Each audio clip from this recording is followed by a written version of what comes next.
بالله من الشيطان الرجيم. بسم الله الرحمن الرحيم. السلام عليكم ورحمة الله وبركاته. إن الحمد لله نحمده ونستعينه ونستغفره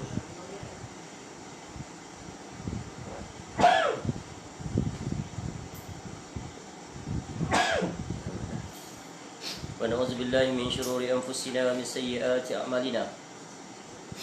من يهده الله فلا مضل له ومن يضلل فلا هادي له. وأشهد أن لا إله إلا الله وحده لا شريك له وأشهد أن محمدا عبده ورسوله.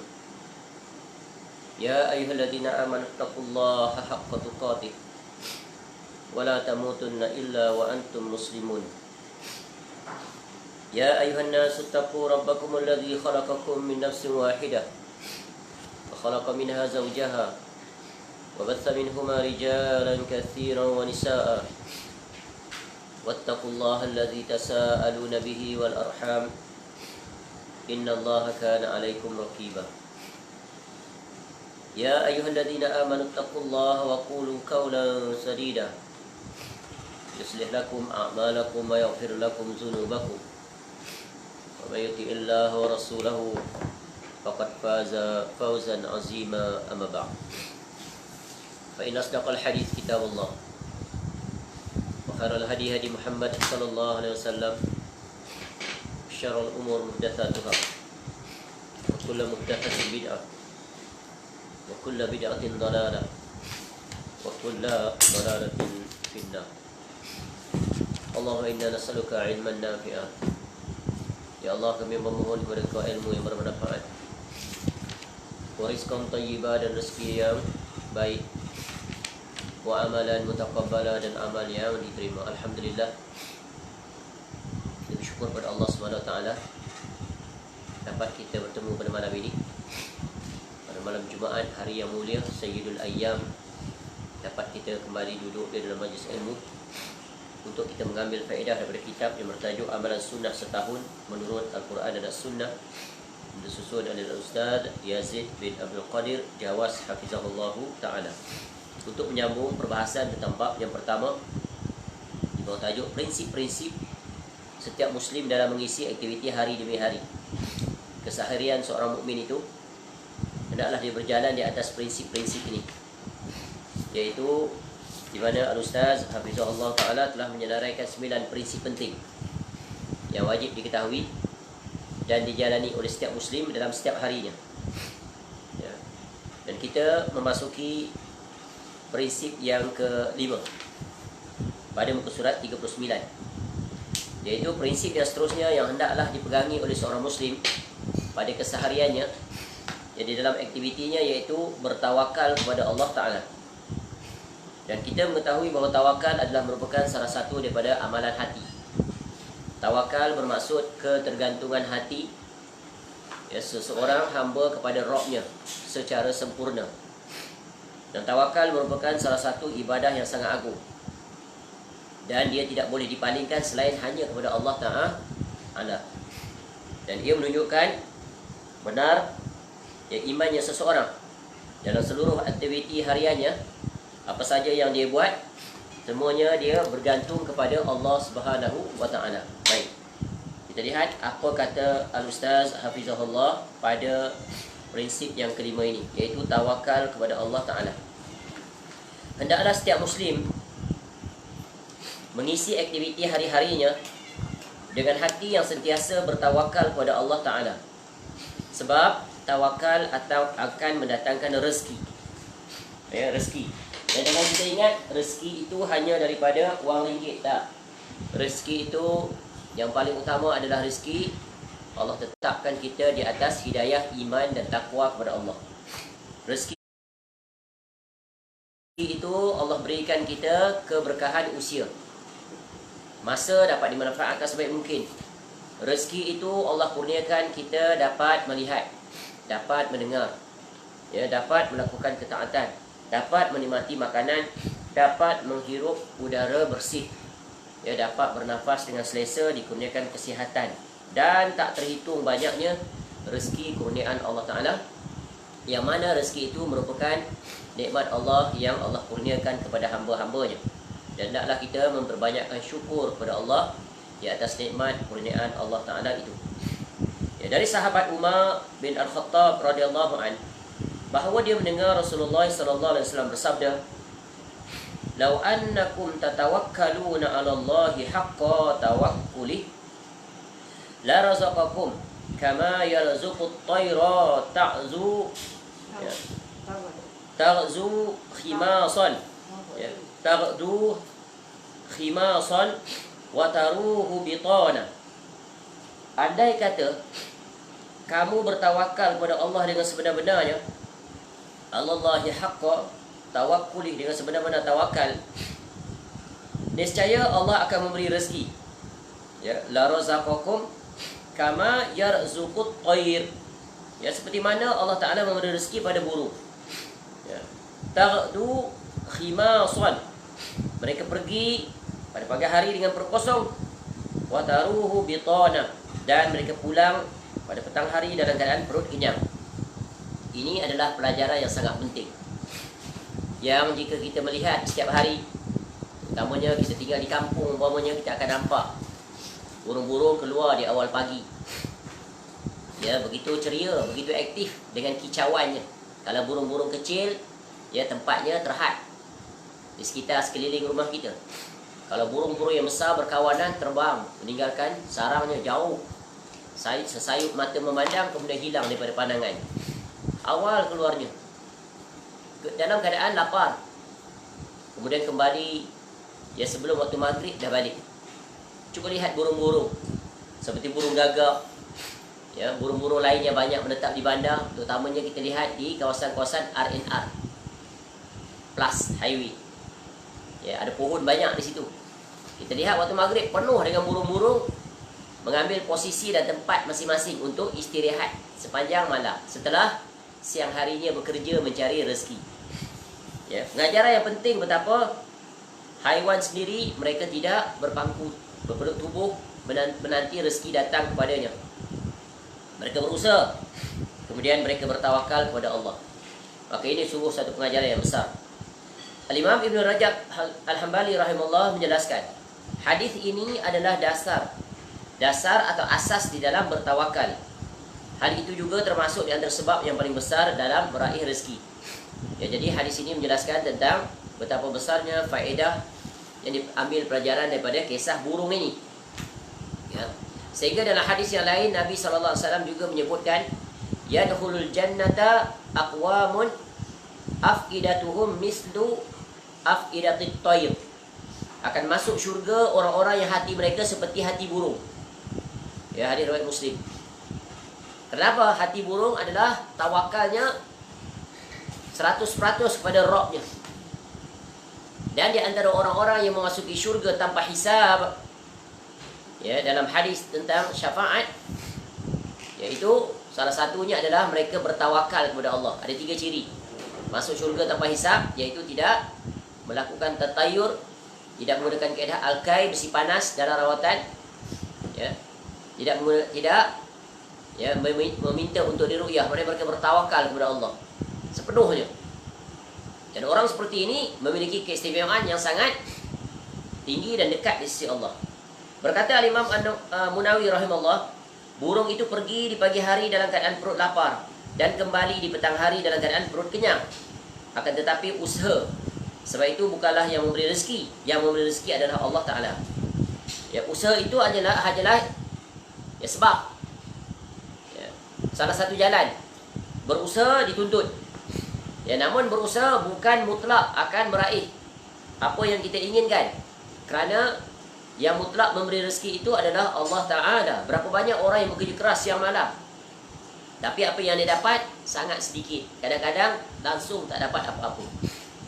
Ya, contoh kita lihat orang yang kerjanya, contoh dia bawa Grab dari pagi sampai ke malam. Kerja keras tak dia?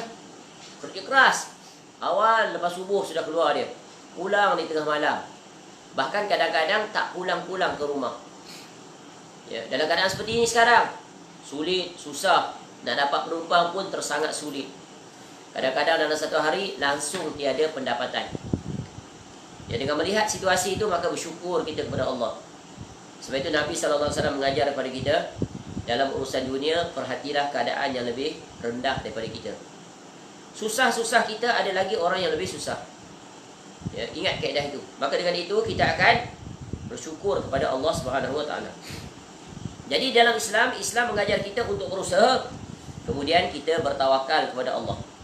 Bukan bertawakal dulu baru berusaha. Ya, sebagaimana yang disebut dalam hadis Nabi sallallahu alaihi wasallam, ya, ada seorang lelaki, ya, yang hanya duduk. Imam Ahmad pernah ditanya tentang seorang lelaki yang hanya duduk di rumah atau masjid, sampai berkata, aku tidak mau pergi bekerja sedikit pun sampai rezeki pun datang sendiri. Mana kerja? Ya, nanti rezeki datanglah. Maka beliau, Imam Ahmad rahimahullah, berkata, ini adalah lelaki yang tidak mengenal ilmu, tidak mengetahui tentang sunnah. Sungguh Nabi SAW bersabda, Inna Allah ja'ala rizki tahta zilli rumhi. Sesungguhnya Allah telah menjadikan rezekiku di bawah bayangan tombak. Ya, maknanya apa? Kena berusaha. Begitu juga ya, kisah tentang, ya, seorang lelaki berkata pada Nabi SAW, ya, ursilu naqati wa atawakkal. Qal i'qilha wa tawakkal. Aku lepaskan untaku, lalu kemudian aku bertawakal. Ya, lepas unta tawakal je. Unta tak pergi mana-mana. Nanti nak naik unta ada di situ. Lalu apa kata Nabi SAW? Ikat dulu. Kemudian barulah bertawakal. Maksudnya, ya, tawakal tidaklah berarti meninggalkan usaha.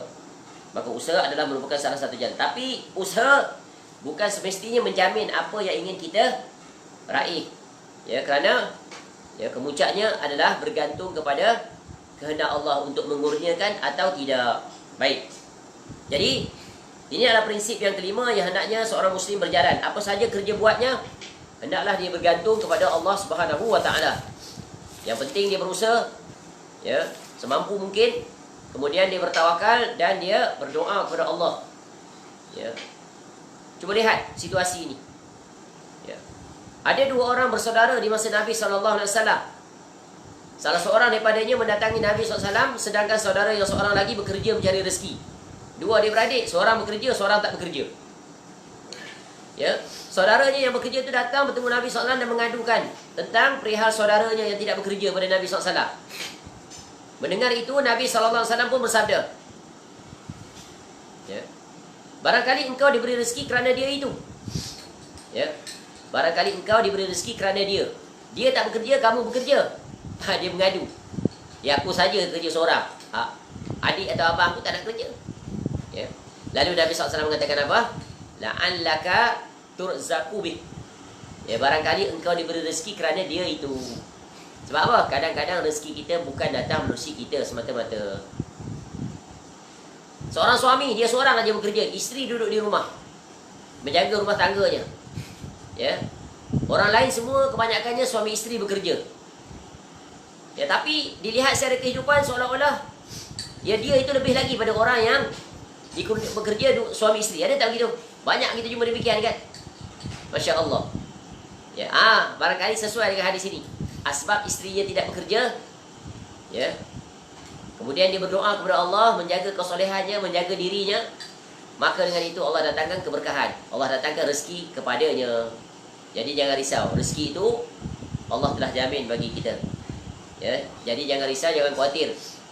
Ya, haiwan sendiri pun dapat hidup. Orang tua-tua kata ulat dalam batu pun hidup. Apatah bagi manusia yang ada akal. Cari jalan. Baik, itu secara ringkas. Kemudian prinsip yang keenam, sentiasa bersikap jujur. Seorang mukmin hendaklah dalam kesehariannya, hendaklah dia bersikap jujur. Kerana jujur adalah salah satu sifat yang sangat agung, sangat mulia. Lawan pada jujur adalah kazib, pembohong, penipu. Ya, sehingga dalam hadis ini menggabungkan tentang dua perkara.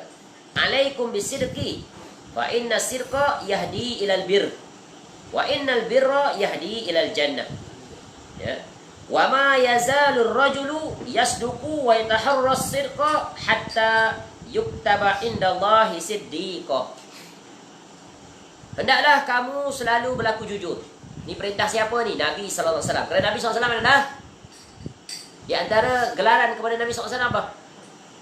Berkaitan dengan tema ni. Bukan al-amin tu memang, tapi as-sadiqul masduq. As-siddiq itu Abu Bakar As-Siddiq radhiyallahu an. Ya. Jadi Nabi SAW di samping gelaran al-amin digelar juga as-sadiqul masduq. Yang benar lagi dibenarkan. Tak pernah langsung Nabi SAW sepanjang usianya melakukan tipu daya, penipuan, tak pernah. Ya, Nabi SAW ada orang yang paling jujur di atas muka bumi ini sampai hari kiamat, tak dibandingkan. Hendaklah kamu selalu berlaku jujur, kerana sesungguhnya jujur menunjukkan kepada kebaikan. Memang orang yang memiliki sifat kebaikan salah satu tandanya jujur. Dalam ucapan, dalam perbuatan, dalam hatinya, tiga-tiga semuanya berjalan seiringan. Sebab ada orang jujur pada bicara tapi hatinya mendustakan. Jujur pada perbuatan tapi hatinya mendustakan. Siapa mereka itu? Orang munafik. Solat belakang Nabi SAW, ikut Nabi SAW berjihad, tapi dalam hatinya hanya Allah Ta'ala sahaja yang mengetahui betapa dustanya mereka itu. Dan kebaikan menunjukkan kepada syurga. Jadi buah daripada kebaikan, kejujuran adalah ke syurga. Sebab itulah dalam hadis pula. Dalam Quran Allah menyebutkan di antara orang yang memasuki syurga adalah orang yang memiliki sifat jujur. Doa yang selalu kita baca setiap kali kita selesai kuliah, insya-Allah kita baca apa? Iaitu kita ambil di hujungnya. Kalau di awal, wa may yuti'illaha wa rasulahu fa ulaika ma'al ladzina an'amta 'alaihim minan nabiyyin was-siddiqin. Duduk nombor 2. Wasyuhada'i was-salihin wa hasuna ulaika rafiqa. Dan barang siapa yang mentaati Allah dan Rasul, yakni Nabi SAW, ini siapa? Orang yang benar, orang yang membenarkan. Sebab itu kita belajar dalam bab akidah tentang syahadah yang kedua. Asyhadu anna Muhammadan abduhu wa rasuluh. Ma makna rasulun? Ma makna rasulun? Rasulun la yukzab. Tak boleh didustakan. Maknanya kena jujur. Apa yang disampaikan oleh Nabi SAW tu kena dibenarkan, tak boleh didustai. Bal yuta'u wa yuttaba'. Mesti ada 3. Benarnya rukun keimanan terhadap Nabi SAW dalam syahadah 3 ni. Iaitu apa? Wa rasulun la yukzab. La yukzab. Tak boleh didustai, dibenarkan. Maka sebab itulah Abu Bakar As-Siddiq radhiyallahu an, dia digelari As-Siddiq. Bukan bermakna para sahabat lain tidak siddiq, tidak sodok, bukan. Tapi sebab apa? Sebab kes dia membenarkan. Sebab dia ditanya oleh pembesar kaum kafir Quraisy. Ni bagus ni, bola tanggung ni. Dia cerita dongeng ni. Nabi ni cerita dia pergi lepas langit ni. Ni peluang kita ni, pergi tanya kawan yang paling rapat lagi. Kalau kawan ni menafikan, habis, semua sekali collapse. Ni teori domino. Tiba terbalik. Kata Abu Bakar Siddiq radhiyallahu an, kalau lebih daripada itu pun aku percaya. Knockout terus, KO. Tak ada jalan lagi dah. Itulah benarnya para sahabat. Sebab itu Allah Ta'ala memuliakan para sahabat Nabi SAW. Ya ayyuhalladzina amanu taqullaha wa kunu ma'as-shadiqin. Wahai orang beriman, bertakwalah kepada Allah dan hendaklah kamu bersama dengan orang yang benar. Siapa orang yang benar? Siapa orang yang benar? Ayat ini turun di mana ni? Ketika mana? Ketika bersama dengan para sahabat. Ya ayyuhalladzina amanu, ayat Madaniyah. Surah At-Taubah. Umumnya ya ayyuhalladzina amanu adalah ayat-ayat tanda Madaniyah. Umumnya ayat-ayat ya ayyuhan nas ayat Makkiyah. Tapi umumnya, tapi bukan kelas ada. Sebilangan ya ayyuhan nas itu adalah ayat-ayat Madaniyah. Boleh faham? Ni belajar ulumul Quran, tahulah baik balik. Jadi betapa besarnya kewajipan seseorang itu untuk berlaku jujur dalam, apatah lagi jujur itu dari 2 jurusan. Dan jujur dimaksudkan di sini tentunya jujur dalam melakukan ketaatan kepada Allah Ta'ala. Seorang Muslim yang telah mengikrarkan kalimah syahadatain, asyhadu an la ilaha illallah wa asyhadu anna Muhammadan abduhu wa rasuluh, hendaklah membuktikan kejujurannya. Sebab itu kita belajar kalimah la ilaha illallah. Masih ingat tak? Apa syarat la ilaha illallah?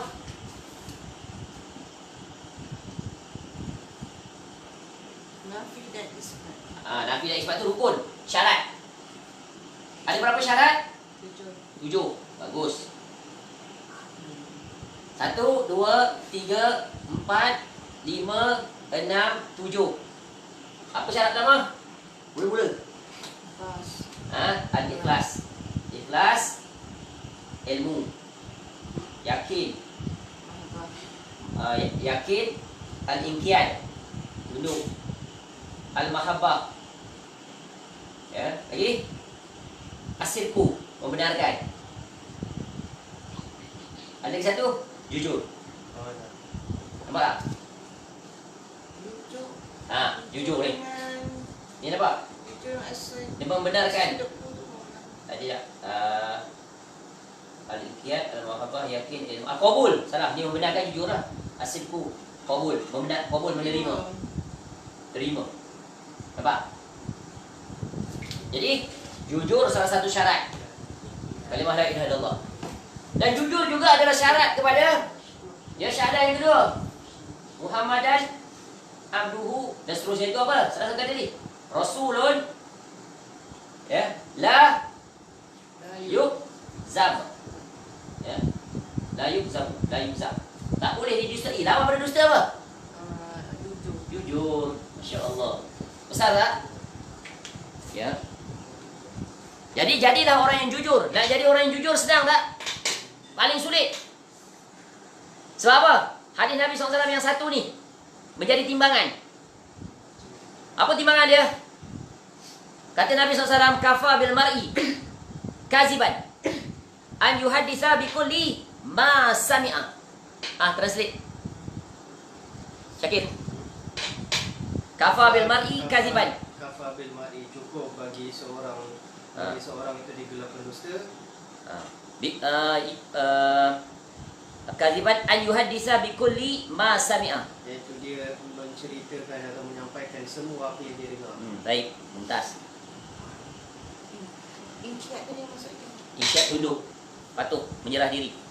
Total submission. Baik, kembali. Jadi sabda Nabi SAW ini menjadi filter.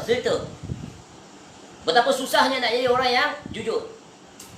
Kafa bil mar'i, cukuplah seseorang itu dikatakan kaziban, kazib, berdusta. An yuhaddisa, bila dia menyampaikan berita bikulli masing, apa saja yang dia dengar semua dia cerita pada orang. Apa semua yang dia dapat semua dia nak forward pada orang. Semua dia nak sebar. Nampak tak? Kalau diukur dengan kaedah ni, sedikit orang yang selamat. Pantang dia dengar apa berita, forward. Tengok-tengok lah, tu berlaku di India, bukannya di Meru. Nampak tak?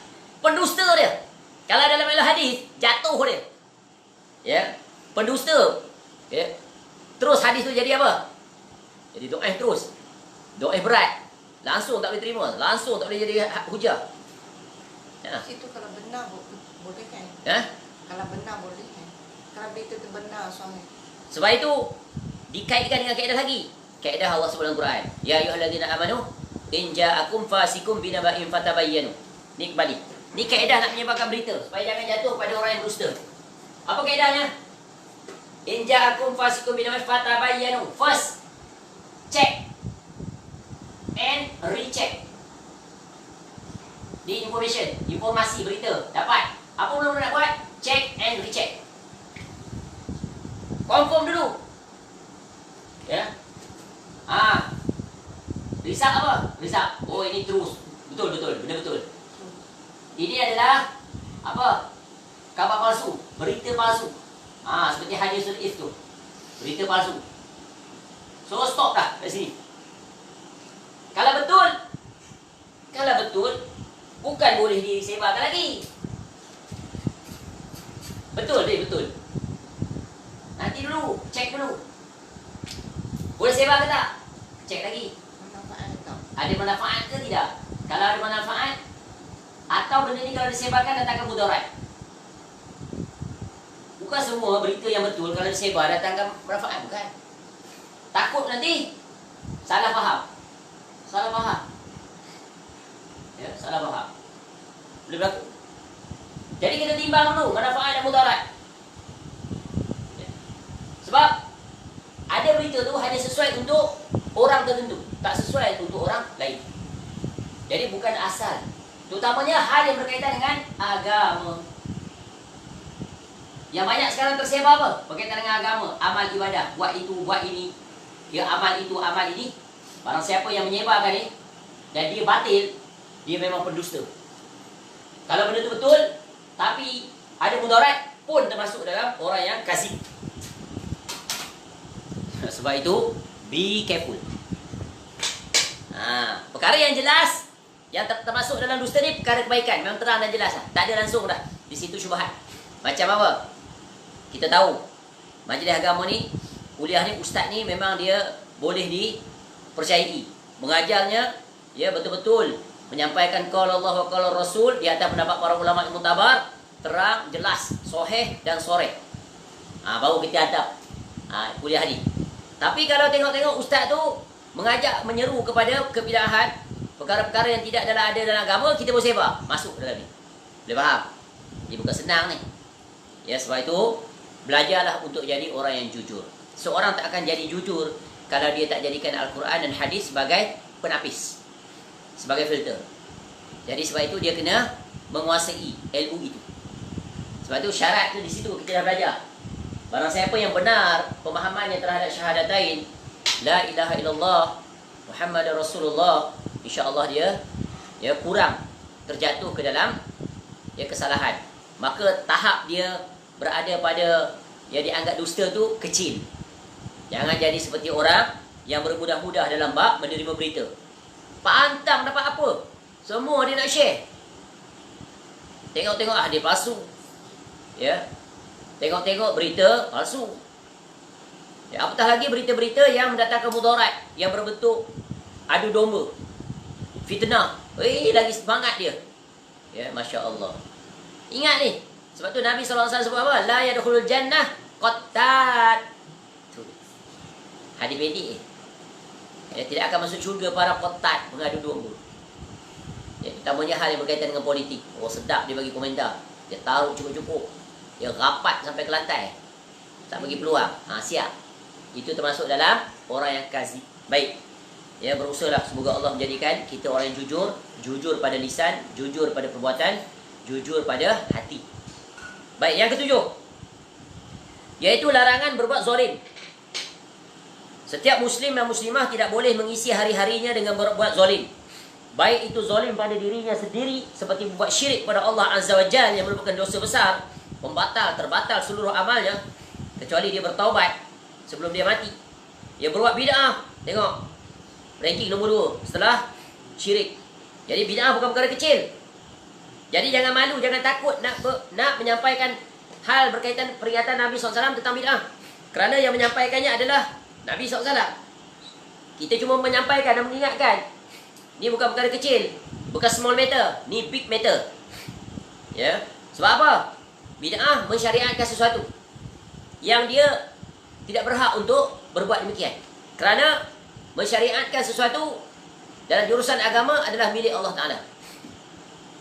Dan yang diwakilkan untuk menyampaikan hanya Nabi SAW. Setelah kewafatan Nabi SAW, kamu tak boleh nak gesek satu amalan baru. Ajar selawat itu, selawat ini, letakkan fadilat itu, fadilat ini. Ya, itu dilarang. Cukup, kamu dah dicukup dengan selawat Nabi SAW yang tak terhitung banyaknya. Ya, beramallah dengan selawat Nabi SAW yang sahih. Ni malam Jumaat ni kan, ada kaifiah, ada baca 300, baca 313, baca 700, macam-macam. Kemudian bukan selawat yang Nabi SAW ajar tu, selawat guru dia ajar. Dia ubah, dia tulis, dia suruh beramal dengannya, kemudian mendatangkan fadilat. Ni kalau fikir secara sederhana saja, hairan bin ajaib manusia ni. Di depannya ada gelas yang terbuat daripada kaca, dan di depannya ada gelas terbuat dari permata. Mana yang lebih bernilai? Which one? Permata. Tapi dia ambil gelas yang kaca. Orang tak bijak kan? Nampak benda sama, tapi hakikatnya tak sama. Satu datang daripada manusia, selain daripada Nabi SAW. Satu lagi datang daripada Nabi SAW. Sebab itu ujian ni sangat besar ni. Kewafatan Nabi SAW merupakan musibah yang paling besar. Sebab itu Nabi SAW dalam hadis menyebutkan, ketika kamu ditimpa musibah, bagaimana nak mengawal diri kamu? supaya jangan kecewa, putus asa, terlampau sedih, ingat ada musibah yang paling besar, Apa yang musibahnya daripada yang kamu alami ni? Iaitu musibah kematianku, kewafatanku. Nabi SAW. Sebab apa? Dengan kewafatan Nabi SAW, sebarang perselisihan, pertikaian, kita tak boleh rujuk dah pada Nabi SAW. Kalau kita rujuk pun pada peninggalan Nabi SAW, tetap ada orang mempertikaikan. Betul kan? Dengan pelbagai dalih dan alasan. Padahal perkara itu terang dah, jelas sekali. Ikut Nabi SAW. Tak, dia kata, tak apa, kita mensyariatkan sesuatu yang baru. Benda ni baik, bagus. Tak menyimpang pun. Ya, tujuan sama. Cuma kita buat penambahan supaya menyukakan orang, menggemarkan orang untuk melakukan ibadah. Tu, bagus tak alasan? Bagus. Cuba lihat. Bid'ah yang pertama dalam ibadah berlaku apa? Dalam perkara maksiat ke? Tak, dalam perkara antara amal yang paling besar, iaitu berzikir kepada Allah. Berzikir kepada Allah kan amalan yang paling besar di antara banyak amalan. Ya. Orang yang dekat dengan Allah adalah orang yang banyak berzikir. Tapi zikir yang mereka buat itu adalah zikir yang mereka ada-adakan. Bukan zikir yang sedia ada. Bukan zikir yang sedia ada yang ditinggalkan oleh Nabi SAW. Ini mereka telah melakukan kezoliman. Menggezetkan sesuatu yang baru dan meninggalkan apa yang telah ditinggalkan oleh Nabi SAW. Mengambil perkataan manusia, meninggalkan perkataan sebaik-baik manusia, iaitu Nabi SAW. Baik. Juga berbuat maksiat dan dosa-dosa lainnya. Ini dinamakan kezoliman. Sebab itu kezoliman yang paling besar, apa dia? Kezoliman yang paling besar, iaitu syirik kepada Allah. Ya, Nabi SAW telah menjelaskan kepada kita, az-zulmu salasa. Fa zulmun la yatrukuhu Allah, zulmun yughfaru. Wa zulmun la yughfar. Nabi SAW sebut kezoliman itu ada 3. Apa makna kezoliman? Kegelapan. Zulumat. Gelap, tak nampak, buta jadi. Hidup sulit, susah, tak tentu arah. Itu maksudnya zolim. Iaitu bahasa lah. Dari segi istilah, iaitu meletakkan sesuatu bukan pada tempatnya. Dan zolim yang paling besar adalah ia menjadikan sekutu-sekutu dalam beribadah kepada Allah Subhanahu wa taala. Jadi Nabi SAW sebut kezoliman ada 3. Kalau diajukan soalan, berapa jenis zolim? Ada 3. Satu, zolim yang tak akan ditinggalkan oleh Allah Ta'ala. La yatrukuhullah. Satu lagi, zulmun yughfar. Kezoliman yang diampuni oleh Allah. Allah akan ampunkan. Yang ketiga, wa zulmun la yughfar. Kezoliman yang tak akan diampuni. Ya. Fa amma zulmu alladhi la yughfar. Adapun kezoliman yang tak akan diampunkan. Apa dia? Fasyirku la yaghfiruhullah. Syirik kepada Allah. Allah tak akan ampun. Kalau mati dalam keadaan itu, walaupun banyak amal ibadah dia, tapi dia syirik kepada Allah, kekal selama-lamanya di dalam neraka. Wal iyaz billah. Sebab itu belajar tauhid, belajar syirik adalah fardu ain. Sebab ini nombor 1 fardu ainnya adalah belajar apa? Tentang tauhid dan kesyirikan. Sebab itu maksud yang sebenarnya, yang benar tentang awwaluddin ma'rifatullah adalah ayyuwahhidullah fil ibadah. Iaitu mentauhidkan Allah dalam beribadah. Itu maksud dia. Yang hak, yang benar. Baik. Jadi kezaliman yang pertama adalah syirik kepada Allah. Sebab tu aktiviti harian seorang Muslim, hendaklah dia sangat teliti, berhati-hati, jaga diri. Jangan terjatuh ke dalam kezaliman yang membinasakan ini. Iaitu apa? Syirik kepada Allah. Syirik akbar. Terbatal iman dia. Dan tak lain tak bukan dia dapat selamat dengan suluhan ilmu yang sahih dan soreh. Baca Quran, dia akan temui. Baca hadis, dia akan temui. Dapatkan bimbingan daripada para alim Rabbani yang akan menjelaskannya sesuai dengan manhaj nubuwah, manhaj Nabi SAW. Kemudian, wa amma zulmu alladhi la yughfar. Alladhi yughfar. Dan adapun kezaliman yang diampuni, fazulmul abdi fima bainahu wa baina rabbih, iaitu kezaliman di antara hamba dengan Rabbnya. Ya. Kita berdoa kepada Allah, istighfar, sungguh-sungguh ya Allah, banyaknya dosa aku hari ini saja, banyak dosa. Banyaknya kelalaian. Meleka-lekakan waktu. Tiba-tiba dah sedar, dah masuk maghrib, dah berlalu 1 hari daripada usia. Sedikit amal yang dibuat. Ampunilah aku ya Allah. Tu, Allah ampunkan dosa. Ya, Allah ampunkan dosa kecil, dosa besar. Semua dosa. Termasuk kesyirikan tadi. Tapi dengan syarat minta ampun dan bertobat, menyesali. Sebab ada orang-orang kafir itu asalnya kafir, syirik paling besar, jahat paling besar dia. Orang kafir datang ke bumi ni, siapa saja yang kafir tu orang paling jahat datang ke bumi. Ya, tapi orang faham jahat ni membunuh, ya, mencuri, berjudi, dia nampak yang itu yang jahat. Dia tak nampak orang yang syirik kepada Allah tu jahat yang paling besar.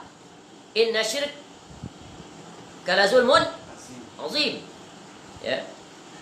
Kemudian wa amma zulmu alladhi la yutrak. Adapun kezaliman yang tak akan ditinggalkan oleh Allah Taala. Apa dia? Fa zulmul ibad fayak tasullahu ba'dahum min ba'd. Ni. Ni adalah dosa siapa ni? Di antara hamba dengan hamba. Ni dosa yang paling perit, paling sulit, tak akan terlepas. Iaitu apa? Kezaliman sesama hamba. Dengan Allah lepas dah. Dengan sesama hamba tak lepas. Dulu mengutuk, memfitnah, mengata, macam-macam lah dia buat. Seronok dia dunia. Macam kita baca pagi tadi tu, akrab dengan Al-Quran. Orang kafir mengejek-ngejek, mengolok-olok, mempermain-main, ketawa-ketawa. Sekejap lagi nanti di akhirat kau dapat. Orang mukmin pula ketawakan dia. Di dunia, kamu tuduh dia macam-macam. Kamu beri gelaran-gelaran buruk. Kamu fitnah dia. Kamu tindas dia. Kamu halang dia. Kamu tangkap dia. Kamu zalimi dia. Di dunia, singkat saja. Tapi di negeri akhirat, bahana yang kamu akan raih, ya, silap-silap, kamu akan jadi orang yang muflis. Waliyahzubillah. Baik. Azab orang yang berbuat zalim sangat berat dan pedih. Rasulullah SAW bersabda, Inna Allah la yumli lizzalimi hatta idza akhwazahu lam yuflithu. Thumma qara'a a'udzubillahi minasyaitonir rajim. Wa kadzalika akhzu rabbika idza akhazal qura wa hiya zalimah. Inna akhzahu alimun syadid. Sesungguhnya Allah Ta'ala pasti menunda, yakni hukuman bagi orang yang zalim. Namun jika Allah telah menyiksanya, maka dia tidak akan meloloskannya, melepaskannya. Kemudian beliau SAW membaca ayat, dan begitulah siksa rohmu jika dia telah menyiksa yakni penduduk negeri-negeri yang berbuat zalim. Sungguh siksanya sangat pedih, sangat berat. Ya, tidak ada yang lebih pedih, lebih berat melainkan siksaan yang Allah datangkan kepada orang-orang yang zalim. Hendaknya setiap muslim merasa takut dari doanya orang yang dizalimi. Nabi SAW bersabda, Ittaqu da'watal mazlum wa in kana kafiran fa innahu laisa dunaha hijab. Tengok. Orang kafir dizalimi pun Allah dengar doa mereka. Berhati-hatilah dengan doanya orang yang terzalimi, meskipun ia seorang kafir. Sesungguhnya tidak ada penghalang bagi doanya. Sebab itu Allah dia maha adil. Ya. Kepada hamba-hambanya yang kafir pun kalau dizalimi, Allah tidak benarkan. Kerana zalim, ya, adalah larangan Allah Ta'ala. Tengok dalam hadis Qudsi, kita belajar dalam Arba'in An-Nawawiyah, hadis yang ke-24. Ya, Allah Ta'ala, ya, berfirman, Ya ibadi, wahai hamba-hambaku. Allah seru ni, panggil hamba-hamba dia. Inni haramtu zulma ala nafsi. Sesungguhnya aku telah mengharamkan kezaliman atas diriku. Maknanya Allah tu dia tak berbuat zalim. Maha adil. Allah tak disifatkan, ini sifat mustahil. Ya, sifat yang tak akan sekali-kali ada pada Allah. Tapi ada tak pada manusia? Ada. Manusia ni zalim. Ya. Wa ja'altuhu bainakum muharraman fala tazalamu. Ya, dan aku telah menetapkan haramnya kezaliman di antara kamu. Allah larang. Allah sebut dulu tentang sifatnya, dia, ya, tidak zalim. Maknanya apa? Allah dia maha adil. Dan dia tak suka kezaliman itu dilakukan oleh hamba-hamba yang diciptakannya. Ya. Maka jangan kamu saling berlaku zalim. Tapi ini di antara perintah Allah yang banyak dilanggar oleh manusia di atas muka bumi. Kezaliman berleluasa. Yang kaya, ya, mengabaikan yang miskin. Yang memerintah tidak menunaikan hak rakyat, zalim. Ya, yang kuat menzalimi yang lemah. Ya, yang jahat menzalimi yang baik. Dan berbagai kezaliman-kezaliman yang berlaku. Di pejabat, bos menzalimi kaki tangan dia. Dia tak senang sikit dengan kaki tangan tu, maka dia freezekan kawan tu. Padahal kawan tu berprestasi. Silapnya sikit aja. Satu hari tu bos suruh dia tak buat. Ya, disebabkan dia ada alasan. Bos minta dia overtime. Minta maaf bos, saya terpaksa balik. Ya, sebab saya nak ambil anak saya balik sekolah. Bos kata ni urgent order tomorrow. You have to stay. Sorry bos. Saya sudah janji dengan anak saya nak ambil. Dia janji. Ya, sekali seminggu saya mesti datang ambil anak saya. Hari-hari lain isteri saya tak nak. Dia mungkin janji dengan anak saya. Sebab itu pun dah di luar waktu kerja. Saya kerja sampai pukul 5. Bos cari orang lain. Tu. Bos pun tersentuh. Rasa kecil hati, marah. Bila buat performance appraisal, padahal kawan tu achieve semuanya. Tak naik pangkat. Kawan lain naik pangkat. Kau ingat nanti di negeri akhirat, kau siap. Betapa banyak kezaliman yang dibuat tu. Katakan naik pangkat pada tahun tu, selama 5 tahun dia berada di pangkat yang sama, 5 tahun dia tak memperolehi hak je. Katakan gaji dia naik 300. Tiap-tiap bulan 300. Bukan 300 saja, EPF dia tak dapat. Nanti ya, bonus tahunan tak dapat. Banyaknya. Ni bencana. Sebab itulah organisasi khususnya yang dimiliki umat Islam hendaklah menguruskan organisasi sesuai dengan aturan syariat. Jika tidak, nanti kamu akan ditunggu di negeri akhirat, akan dituntut oleh orang-orang yang berada di bawah kamu. Begitu juga kedua ibu bapa. Ya, melakukan kezaliman pada anak-anak, menerusi jalan apa? Tidak mengajar anak-anaknya tentang ilmu syar'i. Dah dia tak pandai, dia membiarkan anaknya tidak belajar. Dia hantar anaknya belajar, dia tak peduli.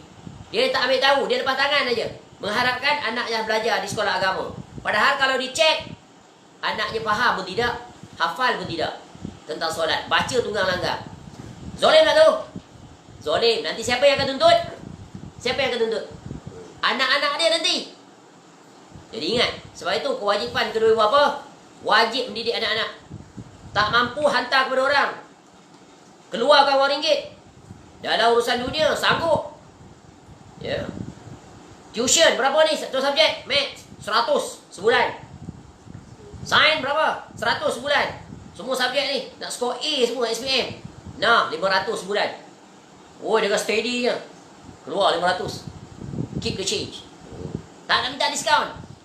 Hantar mengaji, ustaz berapa sebulan? RM50. Mahal ni ustaz. Saya nak hantar 2 ni. Boleh tak diskaun? 2 orang. Berapa? Ya.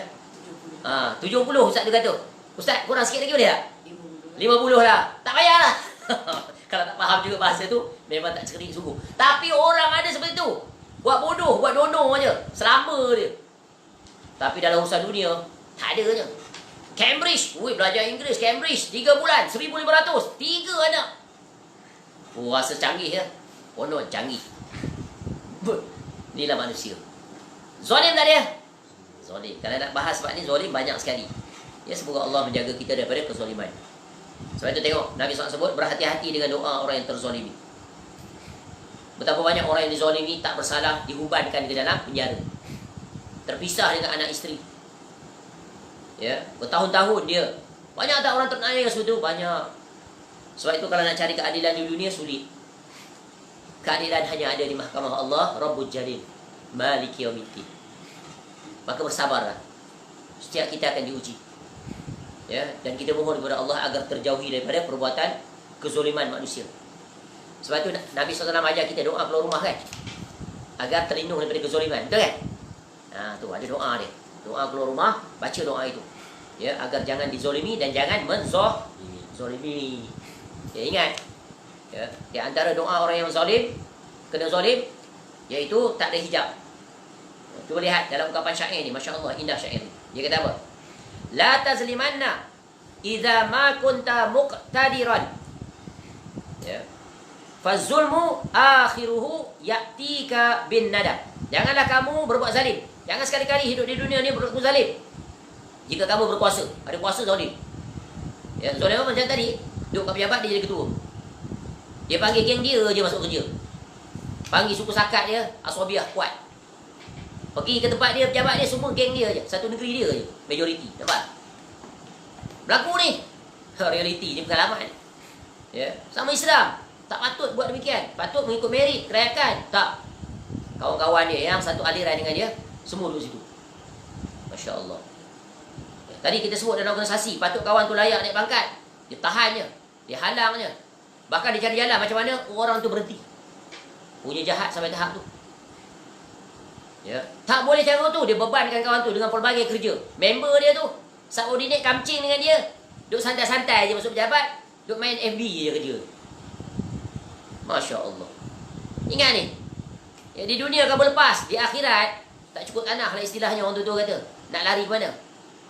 Tamat uyunuka wal mazlumu muntabihun. Yad'u alaika wa ainullahi lam tanam. Sebab kezaliman itu akan berakhir dengan penyesalan. Ya, matamu tertidur, sedang orang-orang dizalimi itu selalu terjaga. Dia mendoakan keburukan bagimu, sedangkan mata Allah itu tidak pernah tidur. Kena ingat, doa orang yang dizalimi itu bukan mesti serta-merta dia doa serta-merta Allah kabulkan, tak. Sehingga ada salah seorang ulama salaf, kalau tidak, dia mengkisahkan bagaimana dulu waktu muda dia pernah menzalimi seseorang. Waktu muda dia 40 tahun ataupun 60 tahun lepas itu baru dia dapat kena balasan akibat kezaliman dia dulu. Tempoh yang sangat panjang. Nampak tak? Sebab tu bila kita ditimpa musibah, kita kena duduk muhasabah. Apa kesalahan aku ni? Oh, dulu ada orang datang minta sedekah, aku tak tahu. Lingkup dia kat amikrah. Rupa-rupanya ketika itu aku kedekut. Padahal aku tahu dia datang, aku mampu memberikannya. Tapi aku buat tak peduli je. Pura-pura. Nampak tak? Wal'iyazbillah. Allah tak balas pada hari itu, bulan itu, tahun itu. Tapi tiba-tiba dalam usia dia 60 tahun, ketika dia memerlukan wang ringgit itu, tiba-tiba waktu itu dia hilang semuanya. Berhati-hati. Jangan menzalimi. Jaga lisan, jaga tulisan, jaga tangan, jaga perbuatan. Ya. Yang ke-8, bersikap zuhud. Dalam melalui hari-hari demi hari di dunia, setiap muslim dan muslimah hendaklah bersikap zuhud, ya, terhadap dunia dan apa-apa yang berada di tangan manusia, dan berpaling daripadanya dan menganggap kecil dunia ini. Jangan anggap dunia ini besar. Akibatnya akhirat jadi kecil. Dan kita sebut dah perumpamaan zaman moden. Dunia ni dengan akhirat seperti apa? Kita naik kapal terbang, berada di latitude 40,000 km. Tu international flight. Kalau local flight 20,000 km. Malindo Firefly tu 20,000 je. Sebab distance-nya domestik, 1 jam perjalanan. Tapi kalau international, nak pergi ke Singapura, nak pergi ke Jogja, tu altitude dia 30,000 and above. Makin kita naik pesawat makin atas, bawah kita nampak makin besar, makin kecil. Makin kecil tu kan. Itulah perumpamaan dunia. Ya, makin kita naik, makin kecil. Ke langit makin nampak, betul kan? Akhirat umpamanya langit. Longga nampak, duduk atas awan lagi. Nampak langit, Masya Allah. Awan, ya Allah, macam kapet tu. Ketika dia penuh dengan putih, cantik, Masya Allah. Ya, kebesaran Allah. Rabbana ma khalaqta hadza batila, subhanaka faqina azabannar. Jadi, mafhumnya, secara tak langsung penjelasan, pilot tu sepatutnya orang yang paling dekat dengan Allah, paling bertakwa. Sebab dia duduk luar daripada kawasan bumi. Atas bumi dia. Tengok semua pemandangan yang indah. Kalau astronot, lagi kuat ketakwaannya. Nampak seluruh bulatan bumi. Pilot tak nampak seluruh, tapi nampak kecantikan, keindahan. Masya tu, bird view, nampak? Nikmat macam burung dia. Nampak, ya Allah, nikmatnya. Tak dapat digambarkan, nampak kebesaran Allah Ta'ala. Kita yang naik tak nampak semua. Nampak sebelah, nampak sayap. Apa nak tengok? Betul kan? Dia duduk depan kokpit tu. Ya, nak landed, nak take off, semua dia nampak. Lalu kot laut, macam-macam. Patutnya orang-orang seperti itu paling bertakwa kepada Allah. Sebab apa? Dah nampak Allah tunjuk kebesarannya pada mereka melalui alam ini. Baik, jadi bersikap zuhud. Ya, maknanya kena ajar diri, jangan cinta dunia. Ini bukan senang ni. Sulit. Tapi kalau berkeinginan, Allah akan mudahkan. Bila hati itu tak terikat dengan dunia, maka Allah akan ikat dia dengan akhirat. Apa tanda dia? Dia cinta untuk berbuat ketaatan pada Allah. Dia tak lokek, tak kedekut waktunya untuk diisi dengan perkara-perkara yang membuahkan kebaikan, mendekatkan diri pada Allah. Tapi kalau dia padanya terjatuh sifat hubud dunia, rakus, Allah bagi dia sifat kedekut, bakhil, dan Allah berikan hatinya yang tak sensitif terhadap kesulitan dan kepayahan orang lain. Dan Allah tak gemarkan hatinya untuk melakukan ketaatan pada Allah. Allah sibukkan kepadanya dengan sesuatu yang langsung tak bagi manfaat baginya. Habis berjam-jam di tempat kesia-siaan. Tidur sepanjang hari. Main handphone sepanjang hari. Siang malam begitulah dia. Jadi drug addict pula lah. Jadi apa? Food addicted. Football addicted. Oh, saya Manchester fan. I'm Liverpool fan, you know. Oh, bincang dalam Facebook. Padahal belajar agama. Ustaz, guru. Tak padat. Tak patut. Ni, fitnah di zaman sekarang. Tak patut. Tua lah. 60 lah. 50 lah. Nampak tak? Tak wajar, tak wajar. Ya Allah. Ya berhentilah, bertaubatlah kepada Allah. Tinggalkan perkara yang lama itu. Ya. Luangkanlah waktu kita dengan Allah Ta'ala. Sebab waktu muda banyak tersia-siakan. Disibukkan dengan dunia. Cari duit, nak besarkan anak. Dan menyediakan kelengkapan berbagai. Dah tua, masa dah lapang Allah bagi nikmat itu. Persiapkan diri. Ya, perkemaskan amal ibadah. Pertingkatkan ketakwaan pada Allah. Kecilkan dosa dan maksiat. Jadi bersikap zuhud akan mendatangkan kecintaan Allah dan kecintaan manusia. Ini nikmat bila orang yang zuhud. Sebab itu Nabi SAW bersabda, izhad fid dunya yuhibbakallah, wazhad fima indan nas yuhibbakan nas. Zuhudlah di dunia, niscaya engkau akan dicintai oleh Allah. Jadi jalan untuk mendapat kecintaan pada Allah bagaimana? Berinteraksilah dengan dunia sesuai dengan aturan yang telah ditetapkan oleh Allah Ta'ala. Dunia ini tiada nilai di sisi Allah. Kalau ditimbang sebesar sayap nyamuk sebelah pun langsung orang kafir tak akan bagi makan. Tak ada nilai. Lepas tu Allah bagi. Tapi orang mukmin, orang Muslim ikut cara hidup orang kafir. Kaya dan bergaya. Biar apa-apa asal kaya. Tu. Nampak tak? Itulah wirid dia. Tak salah. Yang salahnya adalah dalam ucapannya semua membesarkan duit. Tak langsung membesarkan Allah Ta'ala. Ini musibah. Ya, kemudian program-program mereka itu diselingi dengan maksiat. Muzik, lagu-lagu, menari, pegang laki perempuan. Sebut perkataan-perkataan yang menunjukkan takbur dan sombong. Ni. Ya, ini yang banyak berlaku. Pergilah program motivasi tengok apa yang dia buat. Ya. Islam tak ajar cara seperti itu. Ya, celebrate dengan begitu sekali. Ya, mengungkapkan perkataan-perkataan yang melampaui batas, lebih daripada yang sepatutnya, dan seterusnya. Hendaknya setiap Muslim dan Muslimah sentiasa berorientasi kepada akhirat dalam menjalani kehidupan dunianya.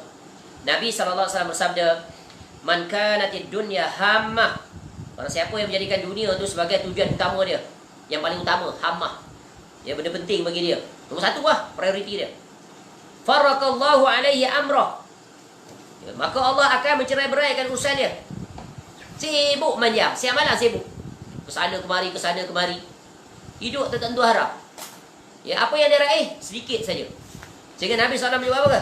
Wa ja'ala faqrahu baina ainai wa lam ya'tihi minad dunya illa ma kutibalah.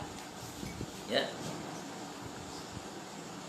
Allah akan mencerai-beraikan urusannya, menjadikannya kefakiran di kedua pelupuk matanya, dan dia mendapat dunia sekadar apa yang telah ditetapkan baginya. Itulah ahli dunia. Sedar-sedar kumpul banyak-banyak, mati. Tak sempat nak menikmati seluruhnya. Sedar-sedar banyak dapat harta, Allah tarik nikmat. Tak boleh minum teh tarik. Tak boleh naik ke terbang. Sakit pinggang. Lama sangat berjam-jam.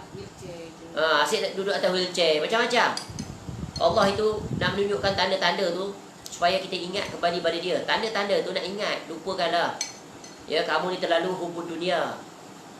Masa kamu tu aku ajak untuk bermesra-mesra dengan aku. Allah Ta'ala maksudnya begitu. Surat cinta daripada Allah. Menerusi musibah. Ya, Masya Allah. Nikmatnya bila Allah berikan kita kecenderungan untuk membuat persiapan negeri akhirat. Tidak tertipu dengan dunia. Dunia tak boleh ditinggalkan. Tapi hanya mengambil sekadar untuk bekalan, sekadar cukup. Seperti orang yang sedang bermusafir. Orang musafir ada buat, bawa tak? 1 kapik beras, 3 kilo ayam, 1 kilo daging, 1 kilo udang, semuanya penuh dalam kereta dia, ada tak? Tak. Bawa sikit aja. Nasi yang telah dimasak tengah hari. Nanti kita berhenti kat area nahar, lepas asar kita makan untuk sebelum maghrib. Itu je. Ataupun bawa sedikit bekalan untuk beberapa hari yang akan dia tinggalkan. Itulah kita hidup di dunia ini. Ya. Wa man kanatil akhiratu niyyatah jama'a Allahu amrahu wa ja'ala ghinahu fi qalbi wa atathu dunya wa hiya raghimah. Dan barang siapa yang niat tujuannya hidupnya adalah negeri akhirat, nescaya Allah akan mengumpulkan urusannya, menjadikan kekayaan di hatinya, dan dunia akan mendatangi dalam keadaan hina. Inilah dia perintah daripada Nabi SAW.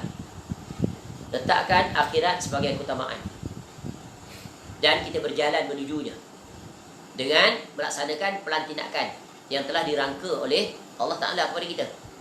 Ikut aturan, ikut ajaran, ikut hukum Allah. Selamatlah kita. Dunia itu hanya berada di telapak tangan, dipegang saja. Bila dia perlu, pakai. Bila tak ada perlu, tak payah. Sekadarnya. Inilah namanya zuhud. Pelajaran yang bermula daripada Nabi SAW dan para sahabat yang menunjukkan teladan yang sangat agung. Di kalangan para sahabat Nabi SAW ada orang kaya tak? Ada kaya-kaya. Tapi kaya tidak memperdaya. Bahkan kaya mengingatkan mereka lebih dekat pada Allah. Berbeza dengan di zaman sekarang, banyak orang yang kaya lupa pada Allah. Bukan saja orang kaya lupa pada Allah, orang miskin pun lupa juga pada Allah. Jadi berusahalah kita untuk menjadi orang kaya yang ingat Allah, orang miskin yang juga ingat Allah. Dalam apa saja keadaan, kita ni sebenarnya tidak kaya, walaupun orang kata kita kaya. Benar atau tidak? Benar. Sebab tu Allah sebut, ya ayuhan nas antumul fuqara'u Ilallah. ilallah. Ya. Wallahu wal ghaniyul hamid. Wahai manusia, kamu tu adalah fakir di sisi Allah, miskin. Dulu miskin, jadi kaya, tetap juga miskin. Sebab aku yang bagi rezeki tu. Kalau kamu usaha macam mana pun, tak ditetapkan, buatlah kerja siang malam, overtime sana, part time sana, banyak tu juga aku tetapkan miskin. Bagi banyak mana pun kaya, kamu tetap miskin. Sebab apa? Kamu tak terpuaskan. Kamu miskin, banyak harta macam mana pun kamu tak boleh makan 100 kali satu hari, tak boleh. Cara kamu makan tu bilangannya macam orang miskin juga. Nampak tak? Tu. Kamu kenderaan banyak pun jiwa tak tenang. Harta banyak, takut perampok masuk. Tak cukup dengan pagar, tak cukup dengan kerawat besi, tak cukup dengan security, tak cukup dengan CCTV. Rumah di luar pagar, dalam rumah pagar. Nampak tak? Tenang tak jiwanya? Jadi orang kaya tak tenang. Ya. Jadi ingat, jadilah zuhud.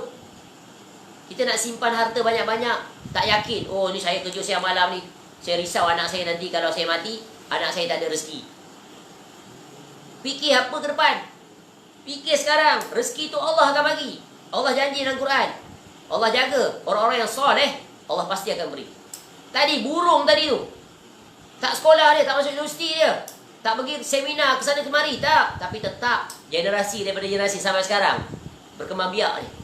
Tengok kera tu, kera. Hutan mana habis tebang, survive dia. Betul kan? Cari rezeki dia. Tengok intai tu rumah tak ada. Cepat dia datang. Tengok-tengok, mangga dah hilang. Rezeki dia. Betik baru je berputik. Punya jaga. Ya, keluar sekejap je. Balik, hilang dah buah betik. Dengan pucuk-pucuk betik habis dia makan. Tak apalah rezeki dia. Dia nak marah juga sebab perangai dia. Tapi nak marah macam mana? Dia binatang. Dia makan sikit aja, kemudian dia buang. Dia ambil buah, dia turunkan semua buah lain. Dia nak makan satu je, daun tu, habis pucuk dia patahkan. Kena ingat, kena tengok dalam sudut positif. Kera tu nak menguji kesabaran. Kita ni cinta dunia ke cinta akhirat? Nampak tak? Masya Allah. Kalau marah pada kera melampaui batas, zolim. Kejar kera tu sampai masuk hutan, sampai letak racun dalam buah betik, bagi dia mati semuanya. Ini. Nampak tak? Padahal kera tu hanya mengambil, bukan mencuri. Tak ada istilah mencuri binatang ni. Dia ambil hak dia. Dia akan bertembang hutan dia. Sebenarnya kamu yang menzalimi dia, habitat dia telah kamu hancurkan akibat tangan-tangan manusia. Maka bila dia ambil, berikanlah hak dia. Sebab tu Nabi SAW sebut apa? Tanam pokok-pokok ni, kalau binatang makan, burung makan, kita dapat pahala, betul kan? Dapat pahala. Ada orang tanah dipiar hutan rimba, padahal dia ada kemampuan untuk mengusahakannya. Ataupun panggil orang lain, tebang tanam pokok buah. Dia kata, buat apa nak tanam pokok buah? Kita duduk di sini, di kampung tanam pokok buah, sekejap lagi dia berbuah, habis semua buah dapat haiwan. Baik tak payah tanam. Ini orang bodoh nama dia. Dia lupa hadis Nabi SAW. Dengan asbab dia tanam tu niat, sesiapa saja yang ambil sebagai sedekah, dimakan oleh haiwan-haiwan sebagai sedekah, asbab itu masuk syurga. Nampak tak? Jadilah orang yang cerdas. Kenapa jadi demikian? Sebab tak ada ilmu. Sebab tak belajar. Sia-sia hutan. Ya, ada orang Masya Allah cerdas. Tanahnya luas, dia tak boleh usahakan, dia bagi pada orang. Tanamlah apa pun nak tanam. Selama mana saya tak pakai tanah tu, tanam. Orang yang menanam sentiasa mendoakan kebaikan pada dia. Barakallahu fikum, Masya Allah. Dan dia pun tak minta apa-apa. Nikmat tak? Boleh guna tanah, boleh ayam, boleh itik, ya. Boleh tanam pokok nenas jadi pendapatan. Banyak tak kebaikan dia dapat? Satu, tanahnya diusahakan, dapat pahala. Yang kedua, ya, hasil itu memberikan kesenangan dan kelapangan pada orang yang mengusahakan tanah tu, orang yang susah. Yang ketiga, dimakan oleh haiwan dan sebagainya, dapat pahala. Didoakan oleh orang yang diberi kebaikan tadi. Banyaknya, sebab tu dia masuk syurga. Itulah dia, orang yang zuhud. Ada orang tanah dia dibiar, padahal orang tanya, boleh tak saya nak minta, ya, sewa tanah tuan? Nak sewa, bukan nak pakai percuma. Tak boleh. 10 tahun, 20 tahun berlalu demikian. Bayangkanlah 10 tahun, 20 tahun, pahala dia dah 20 tahun memberikan orang menggunakan tanahnya.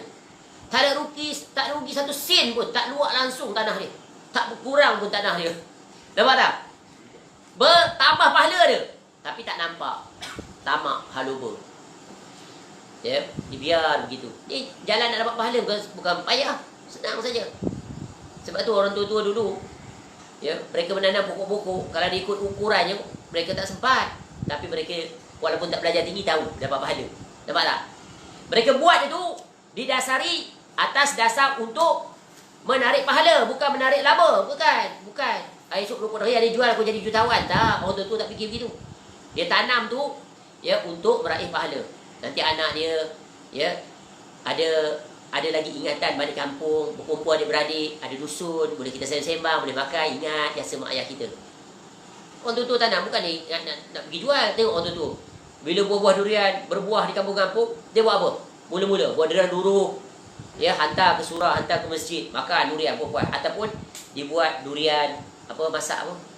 Buat bubur ke, buat apa? Buat pulut, kuah pulut, makan pulut, seronok ya. Hantar pada guru ngaji, seronok anak-anak murid makan. Nampak tak? Tak kedekut. Ambil lah durian, ambil lah rambutan. Sekarang orang sanggup pokok rambutan dia, biar begitu luruh. Tak ada langsung nak pelawa orang makan. Jiran sebelah tak ada rambutan, dia ada rambutan, merah semuanya. Sepatutnya, ya, buah pertama tu potong-potong bagi jiran-jiran dia. Sebab jiran dia tengok, tu hak dia. Nampak tak? Kalau orang faham tentang istilah zuhud. Dan yang terakhir, yang ke-9, prinsipnya adalah dilarang saling dengki-menengki. Ini penyakit yang membinasakan.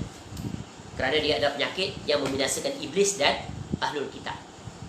Dengki penyakit yang paling pertama di atas, bukan di muka bumi, di syurga. Syaitan, iblis. Dia hasad kepada Nabi Adam AS. Allah istimewakan Nabi Adam AS atas seluruh makhluk dalam syurga. Marah dia. Aku ni dah lama ni, senior ni aku ni, kalau istilahnya. Tiba-tiba yang naik pangkat orang lain. Tu yang berlaku hasad di pejabat macam tu juga. Ya, aku dah kerja 20 tahun dah, tak naik pangkat. Tiba-tiba budak ni baru datang 3 tahun naik pangkat dah. Bila dia nilai, memang patut budak tu naik. Sebab apa? Berprestasi. Dia dah jadi bagian sales tu, dah 20 tahun. Asyik average 5%, 10% aja peningkatan. Datang budak ni 50%. Every 3 years. 3 years during dia work tu 3 tahun betul-betul 50%. Tu dia. Memang patut dah dia bagai. Tu performance base, itulah adil nama dia. Baik, mari. Dilarang saling dengki-menengki. Dari sahabat Abu Hurairah radhiyallahu an, Rasulullah sallallahu alaihi wasallam bersabda, "La tahasadu wa la tanajashu wa la tabaghadu wa la tadabaru wa la yabi' ba'dukum ala bai'i ba'din wa kunu ibadallahi ikhwana."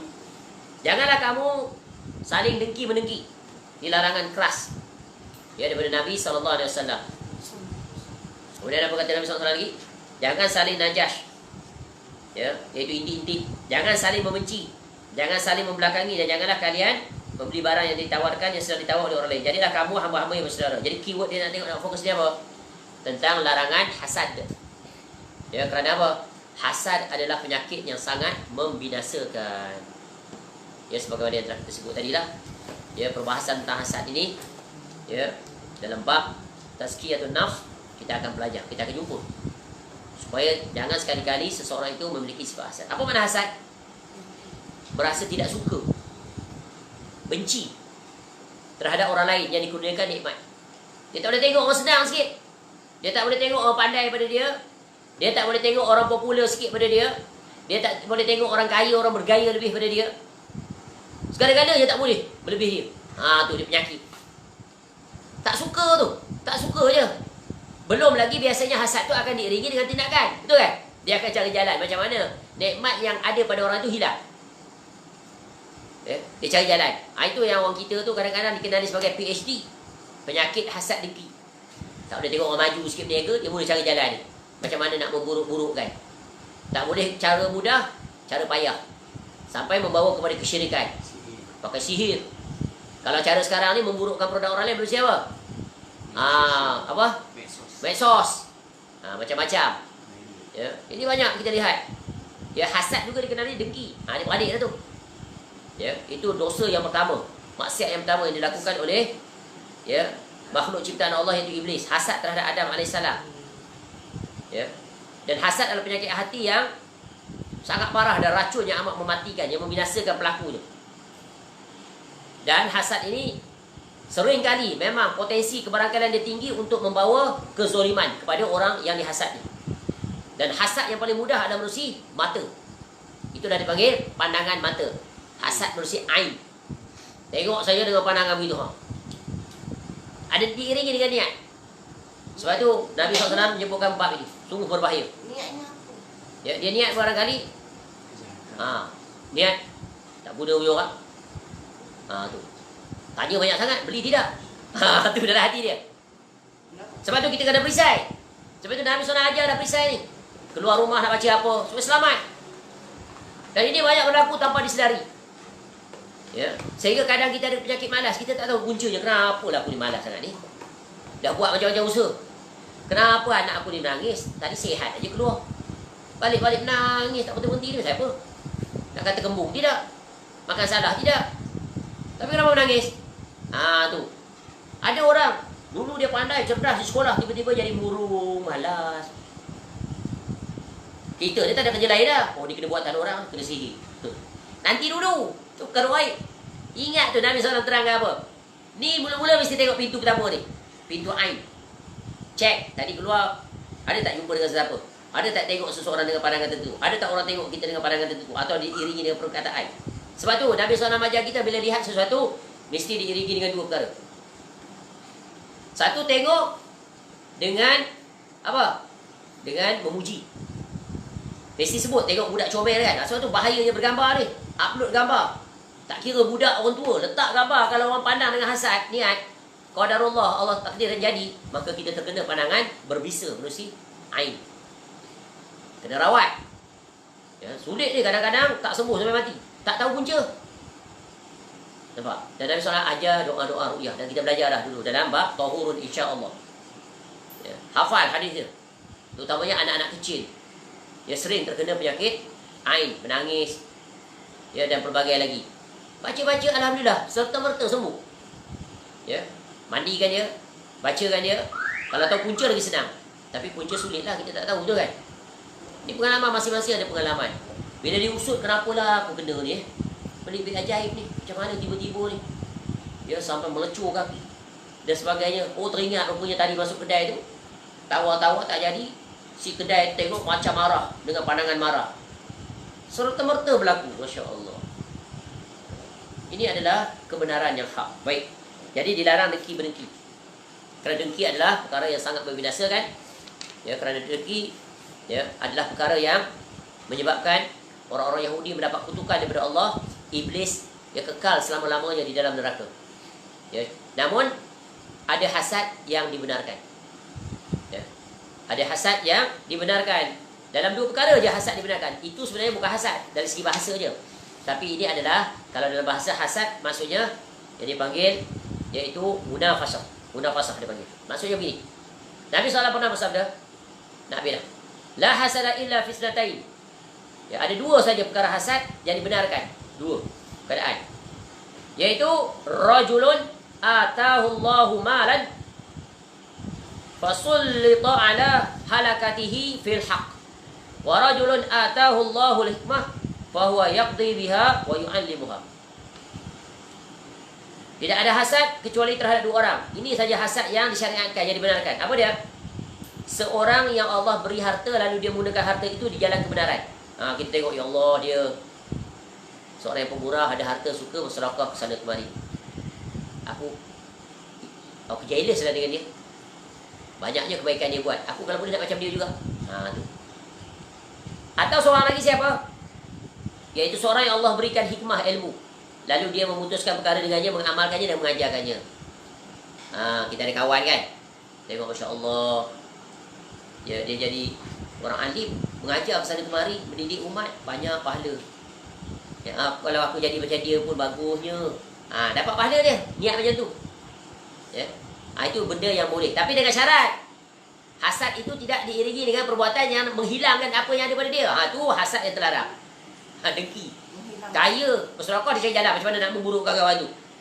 Dia buat upload dalam medsos. Sebut macam-macam kawan tu. Dan tunjuk ni, nak mengada-ngada tadi. Tu tak boleh. Ya, sebab itu amalan hati, tak boleh dituduh begitu. Cuma berhati-hati boleh. Yang kedua, cari jalan macam mana kawan tu mengajar, nak halang dia supaya orang tak ikut dia. Mula memburuk-burukkan penceramah tu. Memburuk-burukkan dengan mengkritik kesalahan lain. Memburuk, mencela, itu masuk dalam bab ni, dengki. Akibat dengki. Tapi kalau menegur, membetulkan kesilapan, itu perkara yang dituntut. Apatah lagi di zaman sekarang, bila perkara itu terang-terangan dilakukan oleh si fulan atau si fulanah, maka wajib ditegakkan menerusi saluran yang sama. Wallahu a'lam. Cukup sekat itu. Alhamdulillah, selesai sudah bab yang pertama, iaitu 9 perkara yang merupakan prinsip pokok yang hendaklah dijalani oleh seorang mukmin setiap hari. Iaitu yang pertamanya apa? Pulang kaji, kesimpulan, memulai hari dengan niat yang soleh. Yang kedua, gemar beramal soleh. Ya. Yang ketiga, tidak tertipu dengan angan-angan kosong. Ya. Angan-angan soleh pula, salah. Angan-angan kosong, saya tulis. Yang keempat, bersungguh-sungguh dalam meraih suatu perkara yang bermanfaat. Yang kelima, tawakal kepada Allah Ta'ala. Yang keenam, sentiasa bersikap jujur. Yang ketujuh, larangan berbuat zalim. Yang ke-8, bersikap zuhud. Dan yang terakhir, terlarang saling dengki-mendengki. Maka life is beautiful. Indah hidup ini kalau berjalan di atas 9 prinsip. Jiwa tenang, jiwa lapang, hidup tak tersibukkan dengan perkara-perkara yang menyempitkan dada. Maka seolah-olah kita telah Allah kurniakan syurga di dunia. Menerusi, kalau siapa yang beramal dengan 9 jalan ini, maka syurga telah Allah kurniakan dia di dunia. Semoga Allah mengurniakan kita syurga juga nanti di negeri akhirat, syurga yang hakiki, dapat bersama dengan Nabi SAW, ma'alladzina an'amta alaihim minan nabiyyin was-siddiqin wasyuhada'i was-salihin wa hasuna ulaika rafiqa. Wallahu a'lam.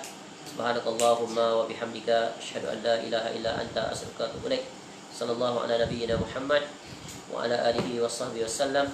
Wa akhiru da'wana alhamdulillahi rabbil alamin. Assalamualaikum warahmatullahi wabarakatuh. Waalaikumsalam.